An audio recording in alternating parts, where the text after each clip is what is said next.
So I just finished Justin Rhodes' new chicken tractor that's going to be in his new Homestead Plans building book via Kickstarter.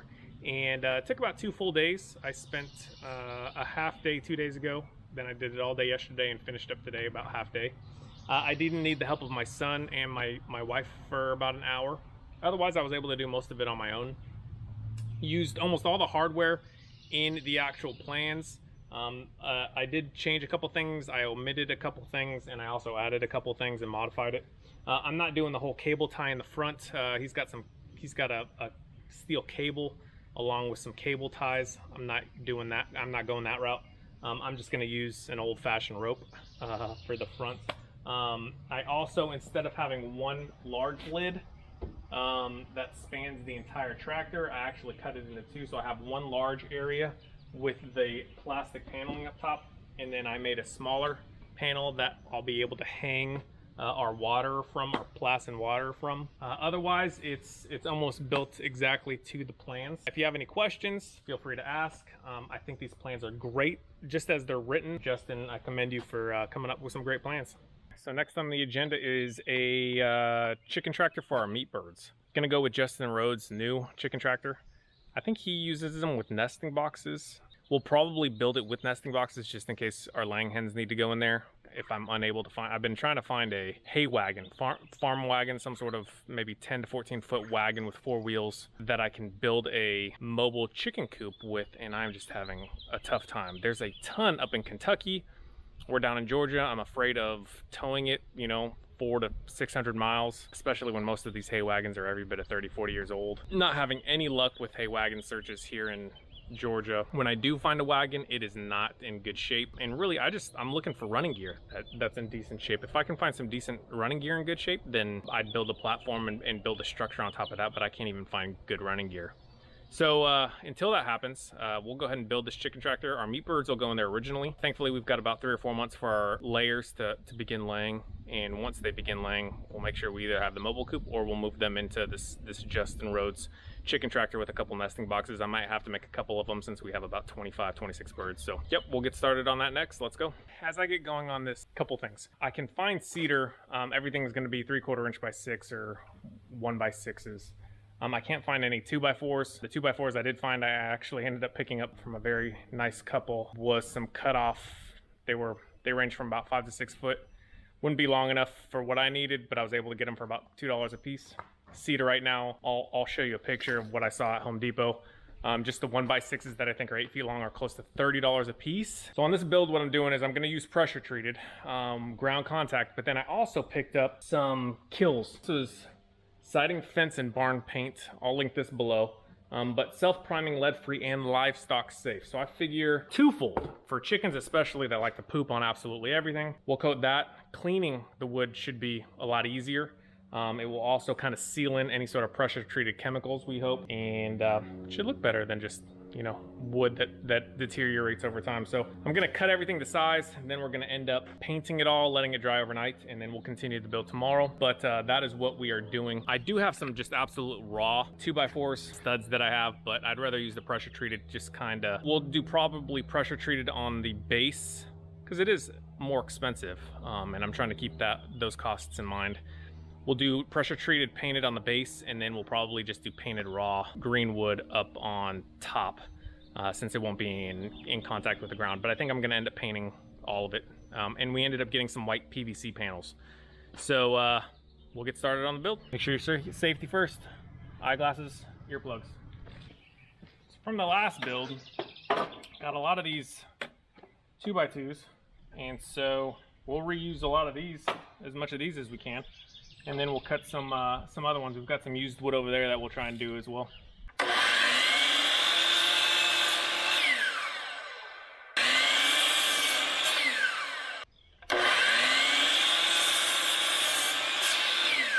So you get the idea. I'm just gonna continue going through the cut list, get everything ready to go, and then we'll move on to the next step.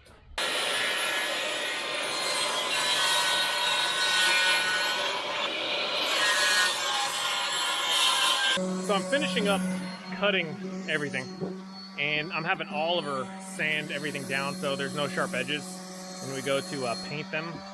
This is steps that you probably don't need to do, but we're doing it because a lot of it, I'd say at least half, maybe 3/4 of the wood is old. It's an old pergola that we tore down that we're using, and so just having them sand everything off before we paint it so we don't get splinters.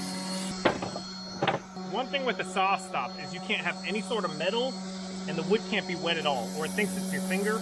It'll conduct electricity, and the saw blade itself will drop and save you from getting cut. That's the goal. So this nail right here is going to have to get taken out. I'm glad I saw it.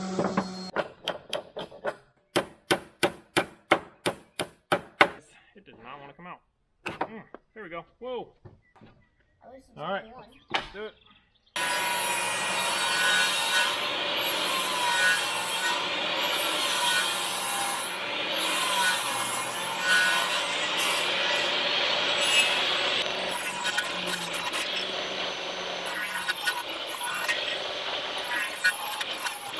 I am finishing up the sanding of the different 2x2s that we cut up, and so I'm sanding all these down. Again, this was off some old fencing, so we tried to reuse everything we can. So I've got all of our painting, and in all likelihood, this will probably take 2 or 3 coats to fully coat it, but I think we're just gonna do one.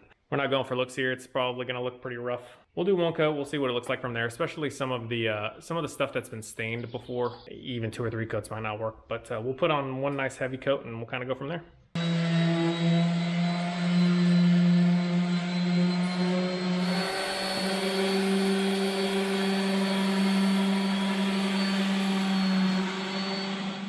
All right. We are day 2 on the Justin Rhodes tractor, chicken tractor build.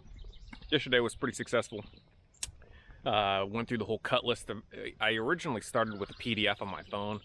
Quickly realized that wasn't the smartest approach because there were so many cuts. Ended up going and printing out a couple of the cut sheets for them. Got all the wood cut and painted. We'll be cutting the PVC roofing today and trying to get most of this put together. So day 2, let's see how we do and see if we can get a tractor built today. One thing we tried to do yesterday when we were cutting everything from the cut list was putting the size on the actual cuts. So when we went to paint them, or even if we weren't painting them and we started putting everything together, we'd at least know what was what. And that's because so many pieces are alike, making life a little bit easier when we need to go find them.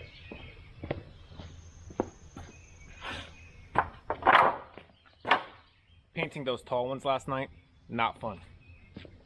All right, so this should be all the wood we need. So you can see it's all painted white. I put everything like kinds together, so it's easy to grab and start putting together. Yeah, I mean, it probably took a good 2-3 hours to paint that all yesterday, but not a problem. No, that's like 27 inches.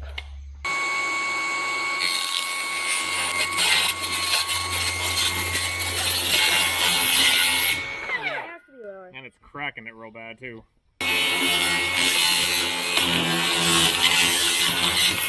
Cracking it real bad. So trying to cut these PVC panels with a circular saw, this is what ends up happening, cracking it.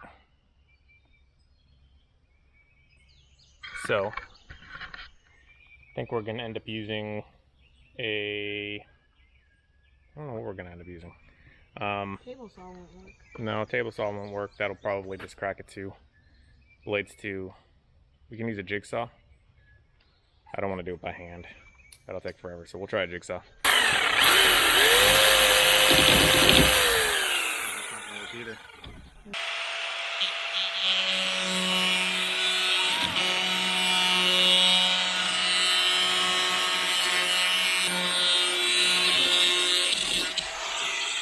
Much better.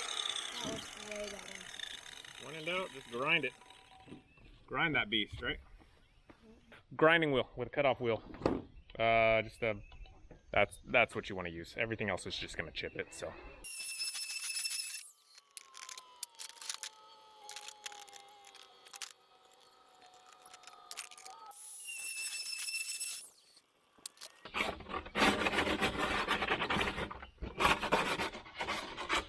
I was going to assemble this in the driveway. But when I assembled the last chicken tractor in the driveway is kind of sloped and not level or flat. So I'm actually going to do it in the garage. That way I can get the joints a little bit tighter, everything squares up a little bit better, and the garage floor is just easier to work on. So we're gonna move this from outside in the sun into the garage in the shade and get going.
So it's coming together pretty well.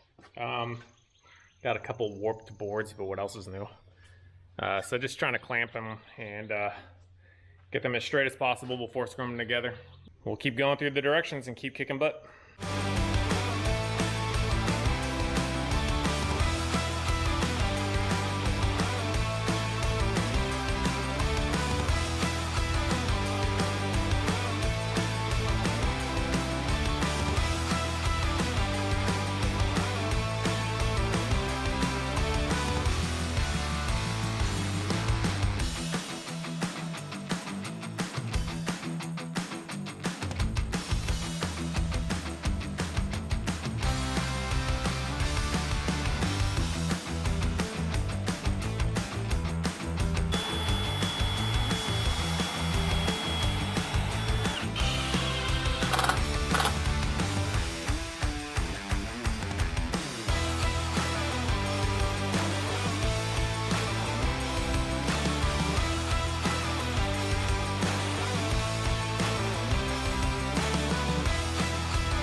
So, holds up.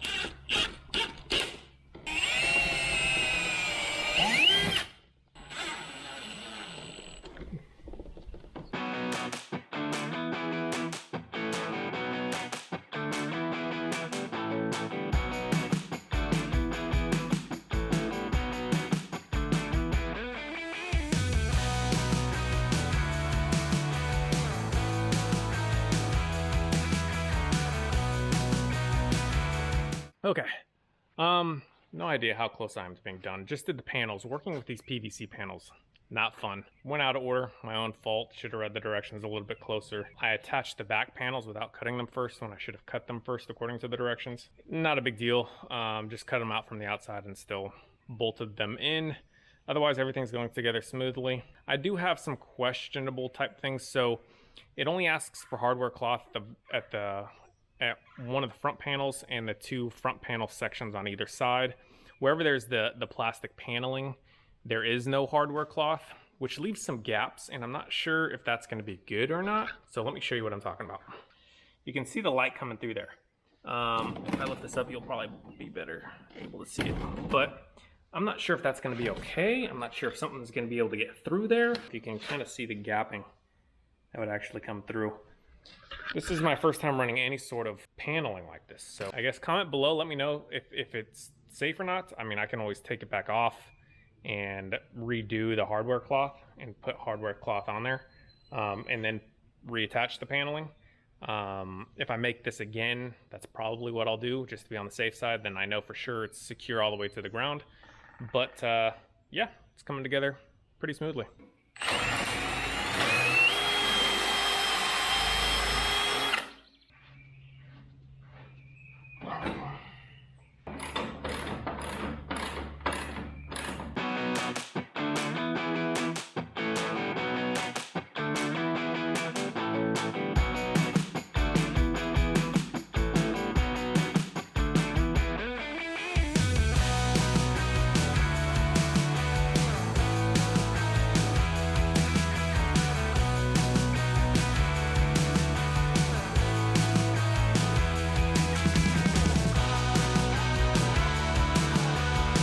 Getting the door put on, it's calling for a 1/2 inch gap top bottom. If you don't have shims, get some shims, or if you have some just old cutoffs, that's what I tend to use. And then I just hang on to them, keep them, put them in a basket somewhere, and you never know when you might use them. So that's what I'm gonna use to hold the door up, even on the sides. Make sure we're gapped real good before screwing everything together. I prefer better tolerances. I mean, the gap on the chicken tractor I made was probably 1/8 of an inch. 1/4 of an inch. This is going to be quite a bit more, so we'll just stack some shims, see if we can kind of split the difference. Obviously keep the gap at the bottom smaller than the one at the top.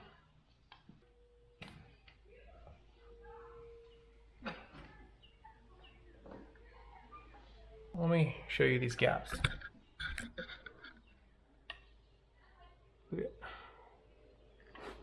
Decent sized gap. Everything's to spec. But we can always add something on the inside to close up those gaps a little bit better.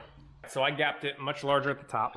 You can see here, much larger here. We can end up putting some sort of bar behind there if we need to.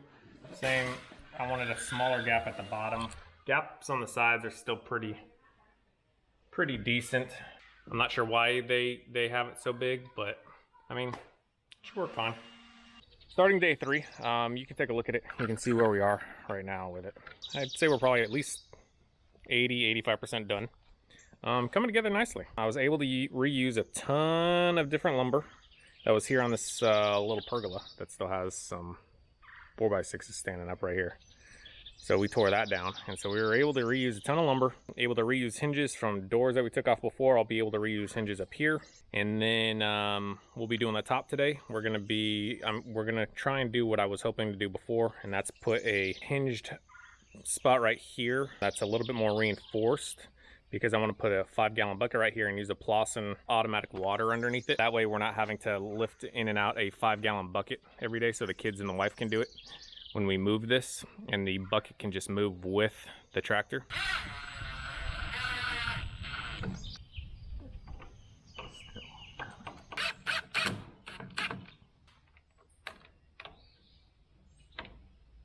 So this is where I'm modifying the plans. Instead of keeping the 2 long pieces for the top, we're going to be cutting them a little bit short and making 2 hatches as opposed to just one large big one. You can see those here. This is the center line. So the center of a 2x2 will sit right here. And because this is the center line, I came over 3/4 of an inch. And so the 2x2 should run right up to here. We'll cut here, and I'll run an extra 2x2 on this side. I'll probably reinforce this panel a little bit too.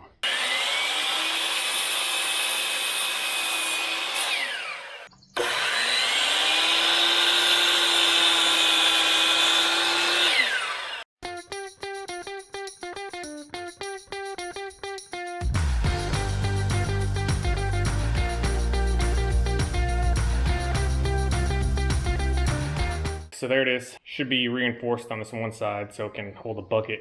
I don't know if I'm going to keep it in a milk crate to keep it stationary and mount the milk crate to the top of the chicken tractor.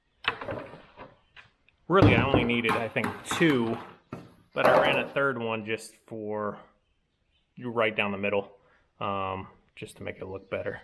So this will continue to be wide open. The whole thing will get hardware cloth. But then we've got the reinforcements here that I can attach the bucket to.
See how it puffs up over it though? Mm-hmm. Can you like sand that down? Maybe cut it. Watch your fingers, please. Oh, there you go.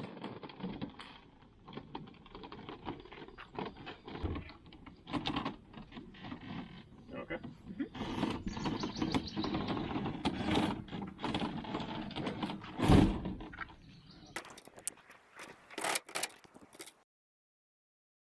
Yes, it will. It will get lowered to the ground, but that should work.